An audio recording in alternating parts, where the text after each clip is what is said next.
दोस्तों, आज मैं आपसे अपनी फिटनेस करियर जर्नी शेयर करना चाहता हूँ। मेरे करियर की शुरुआत मैंने की थी विदाउट सर्टिफिकेशन। मेरे पास कोई सर्टिफिकेशन नहीं थी जब मैंने अपने करियर की शुरुआत करी एज अ ट्रेनर। बट थोड़े साल बाद क्या हुआ, 5-6 साल बाद ट्रेनिंग कराने के बाद मुझे ये रियलाइज़ होने लगा कि ट्रेनिंग्स में कहीं ना कहीं कुछ कमी नज़र आ रही है, क्योंकि क्लाइंट्स के जो गोल होते हैं वो अचीव कराने में मुझे प्रॉब्लम आती है। Biceps, triceps, chest, back, legs, वो रेजिस्टेंस ट्रेनिंग की एक्सरसाइजेस तो हैं, बट कहीं ना कहीं अगर क्लाइंट का गोल कुछ और है, स्टेबिलिटी, मोबिलिटी, फ्लेक्सिबिलिटी, तो उसकी नॉलेज ही नहीं थी। फाइनली हुआ क्या, सर्टिफिकेशन सर्च करने लगा। बट सर्टिफिकेशन सर्च करते करते एज हो चुकी थी मेरी अराउंड 29। फैमिली से प्रेशर आने लगा, दोस्त बोलने लगे कि यार ये तो किस प्रोफेशन में है, इसकी कोई वैल्यू नहीं है। आज तो 29 का हो गया और 5-6 साल बाद 35 का होगा, 36 का होगा, तेरा कोई करियर नहीं होगा।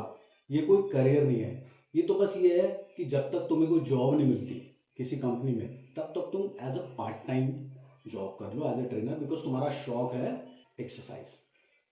फाइनली वही हुआ, लोगों की बातें दिमाग में आने लगी, सोसाइटी का प्रेशर मुझे लगने लगा कि यार ये सच में इसका कोई करियर है नहीं इस फिटनेस का।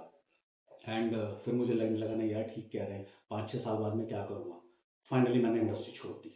इंडस्ट्री छोड़ने के बाद, क्योंकि सिर्फ ग्रेजुएट था तो एज सच कोई ऑप्शन थी नहीं, तो बीपीओ ज्वाइन कर लिया। जो बाहर से दिखने में तो अच्छे लगते ही हैं, बहुत अच्छे लगते हैं, अंदर जो वहाँ पे काम चलता है, सेटिंग जॉब्स हैं, तो हेल्थ इश्यूज होने लगे। फिर उसके बाद नाइट शिफ्ट हो रही है, अर्ली मॉर्निंग शिफ्ट हो रही हैं।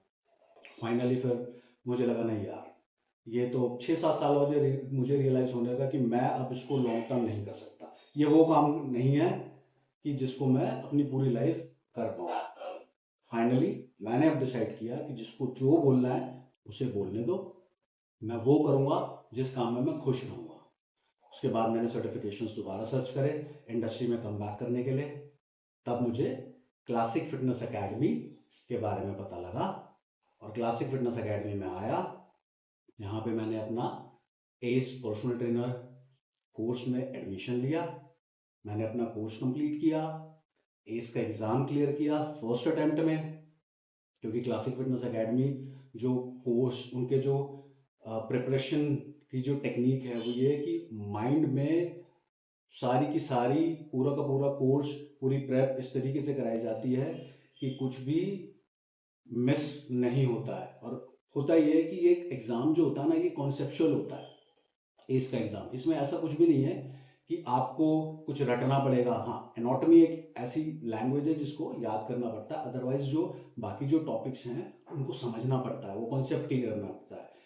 एस के एग्ज़ाम में जो क्वेश्चंस आते हैं, वो एग्ज़ाम्स, आप वो क्वेश्चंस ना समझ के अगर रियलिटी में देखेंगे तो वो 150 सिचुएशंस होती हैं जिसमें ये चेक किया जाता है कि एज ए पर्सनल ट्रेनर आपका एक्शन क्या होगा। कोर्स कंप्लीट मैंने किया, एग्ज़ाम क्लियर हो गया, देन वापस कम बैक किया इंडस्ट्री में। शुरुआत की अपनी पर्सनल ट्रेनिंग्स के साथ, जो भी पुराने कॉन्टैक्ट्स थे वहाँ से जो कॉन्टैक्ट्स मुझे दोबारा मिले, मैंने अपनी शुरुआत करी। एंड अराउंड 1 से 1.5 साल बाद ही लकीली क्लासिक फिटनेस एकेडमी में मुझे as a career consultant hire किया गया।